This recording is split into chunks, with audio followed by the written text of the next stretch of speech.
जय हिंद मित्रों, YouTube के जियो बुद्धा क्लासेज में आप लोगों का स्वागत है। मैं डॉक्टर सुशील पटेल। आज हम कुछ MCQ क्वेश्चन पर चर्चा करने जा रहे हैं जो आर्थिक भूगोल से संबंधित है।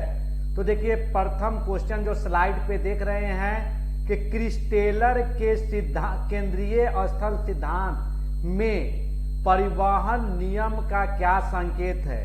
यानी ए में जो है K9, बी में है K4, सी में है K7 और डी में है K3। तो इसका सही आंसर बी होगा। यानी क्रिस्टेलर महोदय ने सेंट्रल प्लेस थ्योरी जो अपना प्रतिपादन किए थे उसमें K का मान 3 दिए थे। यानी जो एक बाजार के लिए है जो K का बराबर का K का बाजार मूल्य 3 है और परिवहन का तो K का परिवहन मूल्य 4 है और प्रशासनिक जो है तो उसका K का मूल्य जो है प्रशासनिक K का प्रशासनिक मूल्य 7 है। तो इस प्रकार से आपने देखा कि यहाँ परिवहन का पूछा जा रहा है तो परिवहन का K का वैल्यू जो है 4 है। तो यानी इसका आंसर बी होगा। नेक्स्ट क्वेश्चन, चलिए नेक्स्ट क्वेश्चन देखिए कि निम्नलिखित में से किसने सर्वप्रथम फसल संयोजन विधि तैयार की थी। तो ए में है नेल्सन महोदय, बी में डोई है, सी में विटिल्सी है, डी में वीवर है। तो देखिए, शस्य संयोजन जो विधि देख रहे हैं सर्वप्रथम यह विधि जो देने वाले वीवर महोदय है जो 1954 में इन्होंने अपना मेथड दिए थे जिसमें पशु को महत्व नहीं दिए थे। यानी शस्य संयोजन जो मेथड है उसमें फसल यानी शस्य संयोजन फसल विधि जो है उसमें इन्होंने पशु का महत्व नहीं दिए थे। यह सिद्धांत प्रतिपादन 1954 में किया गया था। तो इसका सही आंसर डी होगा। यानी सर्वप्रथम फसल संयोजन विधि तैयार करने वाले जो विद्वान है वह जेसी वीवर महोदय हैं। तो आपने देखा कि इसका आंसर बी होगा। नेक्स्ट क्वेश्चन देखिए, नेक्स्ट क्वेश्चन है कि अमेरिकन विद्वान E.W. जिम्मरमैन ने अपनी पुस्तक वर्ल्ड रिसोर्स एंड इंडस्ट्रीज का लेखन किस वर्ष किया था। यानी देख रहे हैं जेसी वीवर। सबसे पहले तो समझिए कि जिम्मरमैन जो है वह अमेरिकन भूगोल वेता है। इनका पुस्तक जो महत्वपूर्ण पुस्तक है world resource and industrial geography, जिसका लेखन कार्य जो कब किए तो ए में 1949 है, बी में 1933 है, सी में 1955 है, डी में 1958 है। तो इसका सही आंसर बी होगा। यानी कि 1933 में इन्होंने जो है जिम्मरमैन जो है कि world resource and industrial geography का लेखन किए थे। तो इसका सही आंसर बी होगा। नेक्स्ट क्वेश्चन, चलिए नेक्स्ट क्वेश्चन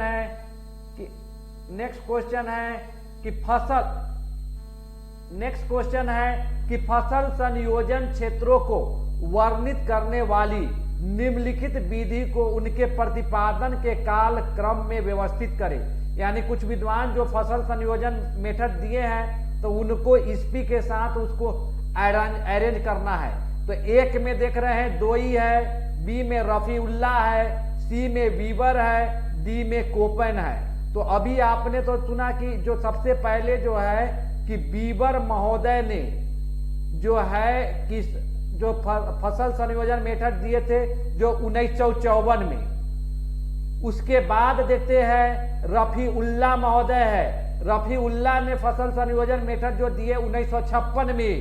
उसके बाद जो देख रहे हैं कि डोई है जो 1959 में दिए और लास्ट जो देख रहे हैं कि कोपेन महोदय है जो 1964 में दिए। तो देखिए इसका सही आंसर कब होगा तो यानी कि सी होगा। यानी वीवर पहले होगा, उसके बाद 2 नंबर जो देख रहे हैं रफीउल्ला है, फिर एक है डोई है और उसके बाद कोपेन है। तो इसका सही आंसर जो सी होगा। नेक्स्ट क्वेश्चन देखिए, नेक्स्ट क्वेश्चन देख रहे हैं कि एडवर्ड उल्मेन के परिवहन पद्धति के तरीके के अनुसार निम्नलिखित में से क्या अनुपूरकता को निरूपित करता है। यानी एडवर्ड उलमेन महोदय का जो परिवहन पद्धति तरीका है उसमें कौन सा अनुकरण करता है जो अनुपूरक निरूपत है? तो ए में देख रहे हैं प्रदेशों में किसी उत्पाद की मांग और पूर्ति, यानी किसी प्रदेश में जो देख रहे हैं किसी उत्पाद और उसकी मांग होती है उसकी पूर्ति। बी में जो है प्रदेशों में उत्पादन एवं संचालन लागत। सी में जो है किसी प्रदेश में उत्पाद की उपलब्धता, और डी में है किसी प्रदेश में उत्पाद की अनुपलब्धता। तो इसका सही आंसर ए होगा, यानी प्रदेशों में किसी भी प्रदेश में दे देते हैं उत्पाद की मांग और आपूर्ति से है। यानी एडवर्ड उलमेन महोदय का परिवहन पद्धति सिद्धांत का जो अनुसरण करता है वह कौन करता है? तो किसी भी प्रदेश में जो उत्पाद की मांग होती है और उसकी पूर्ति होती है उससे वह जुड़ा हुआ है। तो इसका सही आंसर ए होगा। नेक्स्ट क्वेश्चन देखिए, नेक्स्ट क्वेश्चन है कि विश्व के कृषि प्रदेशों के सीमांकन में डी विटिल्सी ने निम्नलिखित में कारकों में से किसका प्रयोग नहीं किया है? यानी सीमांकन में उन्होंने किसका प्रयोग नहीं किया है? ए में जो है फसलों और पशुओं का सहसंबंध, बी में जो है भूस्वामित्व एवं भूगृति, सी में जो है भूमि उपयोग गहनता, डी में जो है कृषि यांत्रिकरण की विधि और मात्रा। तो देखिए विटिल्सी महोदय ने अपना कृषि सीमांकन जो किए हैं उसमें भूस्वामित्व और भूदृष्टि यानी कि भूस्वामित्व की जो है उसका उन्होंने चर्चा नहीं किए हैं। जो आप देखते हैं कि यह विटिल्सी का महोदय का सिद्धांत जो है 1936 में इन्होंने, यानी कृषि प्रदेश के सीमांकन विटिल्सी महोदय ने कब किए थे? तो 1936 ईस्वी में किए थे। और उन्होंने अपने आधार जो लिए थे जिसमें भूस्वामित्व नहीं है और जैसे पशु है, पशु फसलों का संबंध है, भूमि उपयोग और गहनता है, कृषि में यंत्रीकरण की विधि और मात्रा है, इस सब के आधार पे उन्होंने जो पूरे विश्व के कृषि जो विभाजन किए थे वह 13 कृषि प्रदेशों में विभाजित किए हैं। जब तो इसका सही आंसर जो होगा बी होगा। नेक्स्ट क्वेश्चन देखिए, नेक्स्ट क्वेश्चन है कि प्रक्रियात्मक क्षेत्र का निर्धारण निम्नलिखित में से किन अभिलक्षणिक गुणों के आधार पर किया जाता है? यानी प्रक्रियात्मक क्षेत्रों का निर्धारण किस लक्षण के आधार पर की जाती है? तो देखिए इसका है कि ए में है परिवहन आवृत्ति और माल प्रवाह आवृत्ति, बी में जो है माल प्रवाह आवृत्ति और नदी बेसिन, सी में है भौतिक विशेषताएं और जनसंख्या अभिलक्षण, डी में है कृषि से संबंधित गहनता और वर्षा पद्धति। तो इसका सही आंसर ए होगा, यानी प्रक्रियात्मक क्षेत्र का निर्धारण का जो अभिलक्षण है वह है परिवहन आवृत्ति और माल प्रवाह आवृत्ति से है। तो इसका सही आंसर ए होगा। नेक्स्ट क्वेश्चन की तरफ चलिए। नेक्स्ट क्वेश्चन है कि लॉरेंज वक्र किसने तैयार किया? तो ए में गेडिज है, बी में ग्रिफिथ टेलर है, सी में बीबर है, डी में मैक्स यू लॉरेंज है। तो लॉरेंज वक्र की जो तैयार जो किए थे मैक्स यू लॉरेंज के द्वारा किया गया है। तो इसका सही आंसर डी होगा। नेक्स्ट क्वेश्चन की तरफ चलिए। नेक्स्ट क्वेश्चन है कि विरल संसाधन में निम्नलिखित में से कौन सा तत्व शामिल नहीं है? तो ए में सोना, बी में चांदी, सी में प्राकृतिक गैस, डी में प्लेटिनम है। तो देखिए विरल संसाधन के तौर पे कौन नहीं है? तो प्राकृतिक गैस विरल संसाधन नहीं है। सोना, चांदी और प्लेटिनम जो है वह विरल संसाधन है। यानी देखिए कि जिम्मरमैन जो है कि संसाधन के जो है 4 कैटेगराइज किए हैं। एक जो है सर्व सुलभ संसाधन, यानी सर्व सुलभ संसाधन है। दूसरा है सामान्य सुलभ संसाधन है। तीसरा है विरल संसाधन है और चौथा है एकल संसाधन है। तो जैसे देख रहे हैं कि पेट्रोल जो है वह सामान्य संसाधन है। पेट्रोल क्या है? प्राकृतिक गैस और पेट्रोलियम, यह सब जो देखते हैं सामान्य सुलभ संसाधन है, जबकि सोना चांदी और प्लेटिनम यह सब देखते हैं कि विरल संसाधन है। तो इसका सही आंसर सी होगा। नेक्स्ट क्वेश्चन देखिए, नेक्स्ट क्वेश्चन है कि संसाधन होते नहीं बनते हैं, यह कथन किसका है? ए में जिम्मरमैन है, बी में बाउमैन है, सी में चीसोलम है, डी में डार्केनवाल्ड है। तो देखिए कि यह कथन है संसाधन होते नहीं बनाए जाते हैं यानी बनते हैं। तो यह कथन जिम्मरमैन का है, यानी इसका सही आंसर ए होगा। नेक्स्ट क्वेश्चन चलिए, नेक्स्ट क्वेश्चन है कि निम्नलिखित में से कौन केंद्रीय स्थल मॉडल का वर्णन करता है, यानी केंद्रीय स्थल मॉडल का वर्णन कौन करता है? तो ए में जो है वस्तु और सेवाओं के प्रवाह के आधार पर शहरी और बाह्य क्षेत्रों का स्थानिक प्रतिरूप, यानी क्या है? शहरी और बाहरी क्षेत्रों का जो स्थानिक प्रवाह स्थानिक प्रतिरूप है जो वस्तु और सेवाओं के प्रवाह के ऊपर। बी में जो है आय समूह का स्थानिक प्रतिरूप, सी में जो है रिहायशी स्थानों का स्थानिक स्वरूप, डी में जो है सांस्कृतिक स्थानों का स्थानिक स्वरूप प्रतिरूप। तो इसका सही आंसर होगा ए, यानी वस्तु और सेवाओं के प्रवाह के आधार पर शहरी और बाह्य क्षेत्रों का जो स्थानिक प्रतिरूप है। तो इसका सही आंसर ए हुआ। नेक्स्ट क्वेश्चन देखिए, नेक्स्ट क्वेश्चन है कि निम्नलिखित में से किस विद्वान ने पैरोक्स द्वारा पूर्व में प्रतिपादित विकास ध्रुव सिद्धांत के प्रादेशिक और भौगोलिक प्रभावों का अध्ययन किया? तो देखिए यह ए में जो है गुन्नार माइरडल, बी में जो है जॉन फ्राइडमैन जॉन फ्राइडमैन है, सी में ओ एच हर्ष चमन है, डी में जो है जे बाउडविल है। तो जे में बी बाउडविल है। तो देखिए इसका जे बाउडविल है। तो यह जो आप देख रहे हैं कि जे बाउडविल जो है कि उस सिद्धांत का जो है कि अपना जो भौगोलिक प्रभाव का अध्ययन किए थे, जिसमें इन्होंने सामाजिक और आर्थिक आकलन किए थे। जबकि पैरोक्स महोदय क्या है, विकास ध्रुव में भौगोलिक प्रभाव का प्रादेशिक भौगोलिक प्रभाव का अध्ययन किए थे। जबकि जे बाउडविले जो उनके सिद्धांत का जो अध्ययन किया और प्रभाव, और उसके बाद इन्होंने जो अपना 1963 में दिए थे, तो उसमें यह है कि प्रादेशिक स्तर पे जो सामाजिक और आर्थिक जो विविधता थी उसका उन्होंने उस पे किए, विकास ध्रुव पे। तो इसका सही आंसर डी होगा। नेक्स्ट देखिए, नेक्स्ट क्वेश्चन है कि भूगोल की निम्नलिखित परिभाषा किसने दी?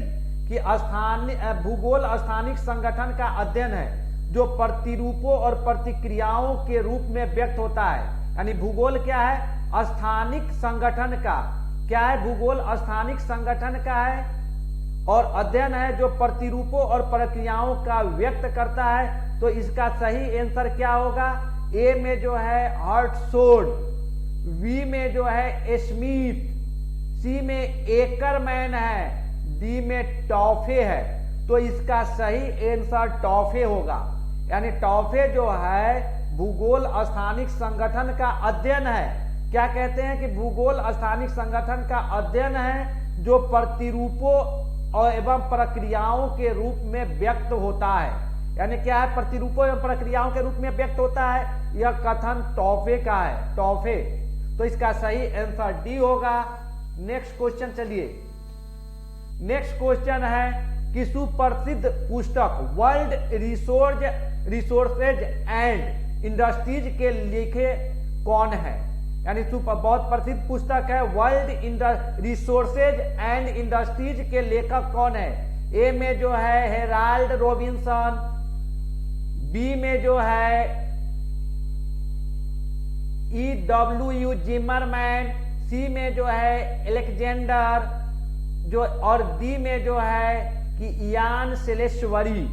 तो देखिए प्रसिद्ध वर्ल्ड रिसोर्स एंड इंडस्ट्रीज पुस्तक का लेखक जो है जिमरमैन है।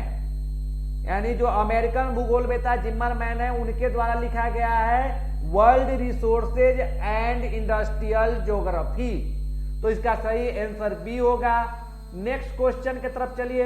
नेक्स्ट क्वेश्चन है निम्नलिखित में से कौन सा एक कोयला का प्रकार है, यानी इसका मतलब है कि 3 कोयला का प्रकार नहीं होगा। ए में है हेमाटाइट, बी में है एंथ्रेसाइट, सी में है लिमोनाइट, डी में है मैग्नेटाइट। तो देखिए एंथ्रासाइट कोयले का प्रकार है, हेमाटाइट, लिमोनाइट और मैग्नेटाइट यह सभी लोह अयस्क है, तो इसका सही आंसर बी होगा। नेक्स्ट क्वेश्चन की तरफ चलिए। नेक्स्ट क्वेश्चन देखते हैं industrial location and economic geographical analysis पुस्तक के लेखक कौन है, यानी क्या है industrial location and economic geographical analysis पुस्तक के लेखक कौन है।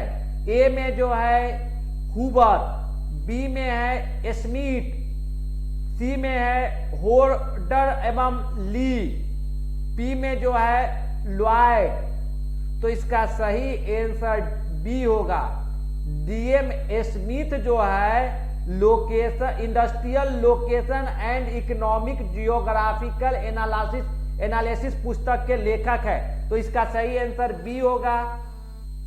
नेक्स्ट क्वेश्चन देखिए निम्नलिखित में से किसने औद्योगिक अवस्थिति सिद्धांत नहीं दिया है, यानी औद्योगिक अवस्थिति सिद्धांत किसने नहीं दिया है।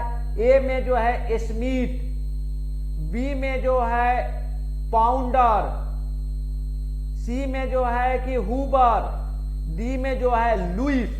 तो देखिए लुइस महोदय जो है औद्योगिक अवस्थिति सिद्धांत का प्रतिपादन नहीं किए हैं। स्मिथ, टोल्ड, प्लांडर और हुबर यह सभी जो है औद्योगिक अवस्थिति सिद्धांत का प्रतिपादन किए हैं, तो इसका सही आंसर डी होगा। नेक्स्ट क्वेश्चन देखिए कि वेबर के औद्योगिक अवस्थिति स्थिति का सबसे शक्तिशाली निर्धारक है, यानी वेबर का जो औद्योगिक सिद्धांत है उसमें सबसे महत्वपूर्ण यानी सबसे शक्तिशाली निर्धारक कारक कौन है। तो ए में बाजार, बी में प्रौद्योगिकी, सी में परिवहन लागत, डी में कच्चे माल का स्रोत। तो वेबर का जो औद्योगिक अवस्थिति सिद्धांत का सबसे शक्तिशाली पक्ष जो है परिवहन लागत है, तो इसका सही आंसर सी होगा। नेक्स्ट क्वेश्चन देखिए। नेक्स्ट क्वेश्चन है कि लॉस का औद्योगिक अवस्थिति सिद्धांत आधारित है किस पे, तो कुल उत्पादन लागत पर, परिवहन लागत पर, ऊर्जा के स्रोत पर, श्रम पर। तो लॉस का औद्योगिक अवस्थिति सिद्धांत जो है कुल उत्पादन लागत पर आधारित है, यानी लॉस का औद्योगिक सिद्धांत किस पे आधारित है, तो कुल उत्पादन लागत पर है, तो इसका सही आंसर ए होगा। नेक्स्ट क्वेश्चन देखिए। नेक्स्ट क्वेश्चन है कि निम्नलिखित में कौन कृषि प्रदेश के सीमांकन से संबंधित नहीं है, यानी कृषि प्रदेश के सीमांकन से संबंध किसका नहीं है। तो ए में जो है कवाची, बी में जो है रेक्ती निकोब, सी में जो है वकल, डी में जो है हेलवन। तो देखिए कि कृषि प्रदेशों के सीमांकन से संबंध नहीं है वकल का, यानी जेएल वकल महोदय है उनका कृषि प्रदेश के सीमांकन से संबंध नहीं है। कवाची, रेक्ती निकोब, हेलवन यह सभी का जो है कृषि प्रदेश के सीमांकन से संबंधित इनका सिद्धांत है। तो आपने देखा, अगर मेरा वीडियो आप लोगों को अच्छा लगे तो इसको लाइक कीजिए, कमेंट कीजिए, और अगर मेरे YouTube चैनल पर फर्स्ट टाइम है तो आप इसको सब्सक्राइब कीजिए और अपने मित्रों में इसके लिंक को शेयर कीजिए। थैंक यू मित्रों।